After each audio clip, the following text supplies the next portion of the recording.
Assalomu alaykum do'stlar, sizlar bilan Ustuning kanali. Do'stlar, bu galgi videoroligimizda biz sizlarga yana bir bora kerakli bo'lgan foydali ma'lumot ko'rsatmoqchimiz. Marhamat, videorologimizni ko'rib tomosha qiling. Albatta kerakli ma'lumotni olasiz va shunga yarasha like bosib qo'yishni unutmanglar do'stlar. Va kanalga obuna bo'lib qo'ysangiz, zo'r ma'lumotlarni sizlar uchun yetkazib berganligimiz sizga bilinib turadi. Xullas, Spark avtomobilni olib kelishda avtomobilimizning difuzori, ya'ni ventilyatori umuman o'chmaydi. Juda ko'p ishlayapti olib kelishda va avtomobilimiz tortishi 0 va shu dam holatda 2 marta programma bostirishda ham o'zgarish bo'lmadi, programma bosilganda ham.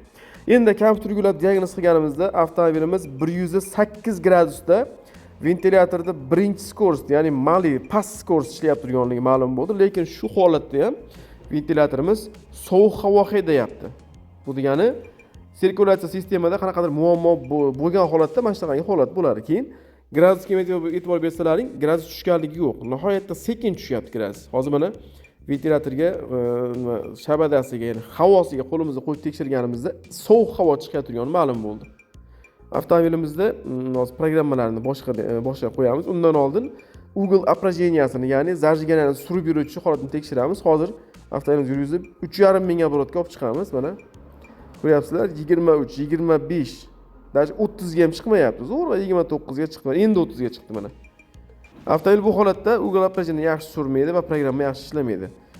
Antifrizimizning gradusi 101 gradus. Hozir bu 108 gradusga chiqqanda, endi qiynayman deganda difuzor ishlayapti. Bu hammasi programmaga bog'liq ishlar va avtomobilimizning termostatida ham ozgina muammoli holati bor degan ошибкani beradi bizga. Endi do'stlar, programmamizni boshdan oldin hozir motor kompyuterda yechib, Google operatsiya relaysini boshqacharoq qilib qo'yilgan ekan. Biz o'zimizni programmamizga tushadigan holatda qilib to'g'irlab, joyiga qotirib yig'yapmiz hozir.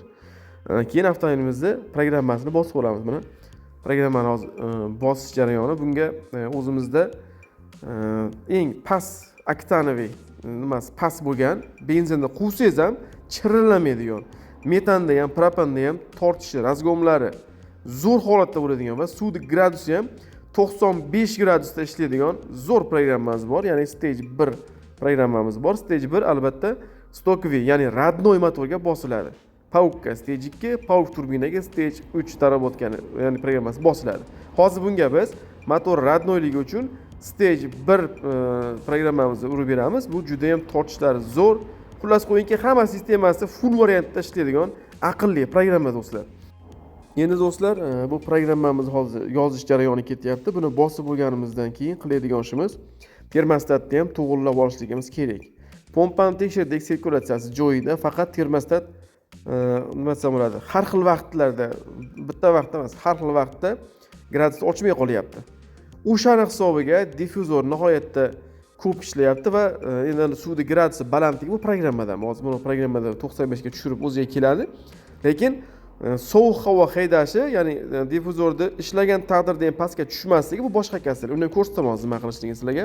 Hozir programmamizni mana yozib bo'ldik. Endi Google operatsiyani tekshiramiz do'stlar. 3,5 ming oborotda mana 46, 48 gacha chiqyapti, ko'ryapsizlar. 50 ga ham chiqdi mana. Mana shu holatda zajigana 2 rejimli holatda ishlaydi. Ya'ni programma to'liq holatda ishlaydi degani.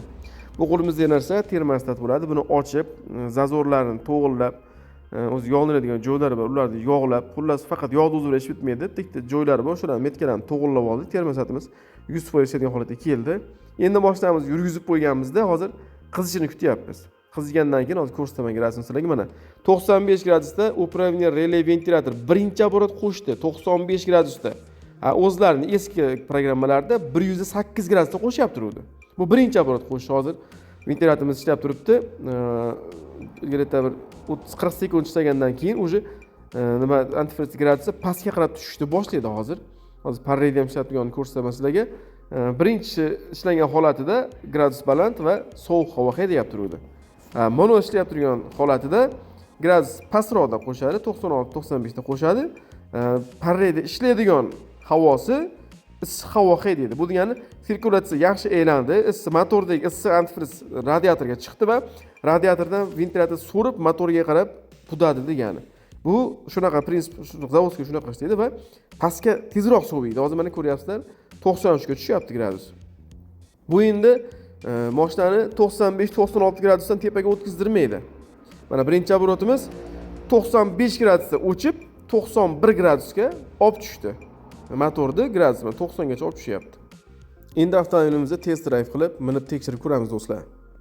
Xo'p, do'stlar, mana Spark avtomobilimizga qilingan ishlar xudo xolasa nihoyasiga yetdi. Avtomobilimizga stage 1 programmani bosib berdik. Graduslari pasaygan, uyg'unlab rejimini 50 gacha suradiganini bosib berdik. Hozir suvimiz graduslarini ishlashlarini, uyg'unlab rejimini ishlashlarini ko'rdilaring. O'ynasin sen, yo'q, boring. Shovqinda eshitilmay qolyapti. Hozir mana gazda yuribmiz. Bilindimi aka, o'ziga o'zgarganmi? Holati juda ham zo'r o'zgardi. Maza qilyapman hozir. Minib kelganimda juda boshqacha edi. Boshqa joyda programma, ikkita joyda programma qildirib keldim. Lekin hozir mana programma qilib, boshqa yana bir ikkita joylarini to'g'rilab tekshirib berdilar. Realni o'zgardi. Maza qilib minyapman hozir. Xullas do'stlar, agar sizlarda ham Spark avtomobil bo'lsa, mana shunaqangi muammo bo'ladigan bo'lsa, xuddi ko'rsatilgan holatda qilib olsalaring, hech qanaqangi ortiqcha muammo bo'lmaydi va o'zingizga rasxodni ham ancha kamaytirib beradi. Videorolik ma'qul kelgan bo'lsa, bitta like bosib, kanalga olib qo'yishni, obuna bo'lib qo'yishni eslatib qolmaydi. Obuna bo'lish kerak. Yashang. Rahmat do'stlar, sog' bo'linglar.